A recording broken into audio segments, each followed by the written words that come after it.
Welcome to கவிச்சித்திரம். இன்னைக்கு நம்ம பார்க்க போற சாரீஸ் வந்து செமி டசர் சில்க்.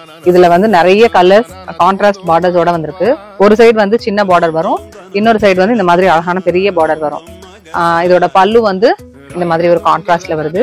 அதுக்கு பிளவுஸ் வந்து அழகா ஒரு ரெட் கலர் அந்த பல்லு கலருக்கு மேட்ச் பண்ணி பிளவுஸ் கொடுத்துருக்காங்க. எல்லாமே டிஃப்ரெண்டா இருக்கும் கலர்ஸ். இது வந்து மெயின்டெனன்ஸும் ரொம்பவே ஈஸியா இருக்கும், நம்ம வீட்லயே வாஷ் பண்ணிக்கலாம். இதோட பிரைஸ் வந்து 1239 1239 பிளஸ் பாருங்க, ஒன்னு கூட ரிப்பீட் ஆகாது. எல்லாமே ரொம்ப அழகான பார்டரோட வருது. இது முடிஞ்ச வரைக்கும் மெஷின் வாஷ் பண்ணாம ஹேண்ட் வாஷ் பண்ணோம்னா ரொம்ப நல்லது. ஆனா நம்ம வீட்லயே வாஷ் பண்ணலாம். இது பட்டோலா டிசைன்ஸ் வரும், நிறைய ஃப்ளோரல் டிசைன்ஸ் வரும், எல்லாமே டிஃப்ரெண்டா இருக்கு. ஸ்கிரீன்ல தெரியுற நம்பருக்கு வாட்ஸ்அப் பண்ணியும் கேட்டுக்கலாம். நேர்ல வந்து பர்ச்சேஸ் பண்றது இன்னுமே உங்களுக்கு கலர்ஸ் எல்லாமே எக்ஸாக்டா பார்த்து வாங்கலாம்.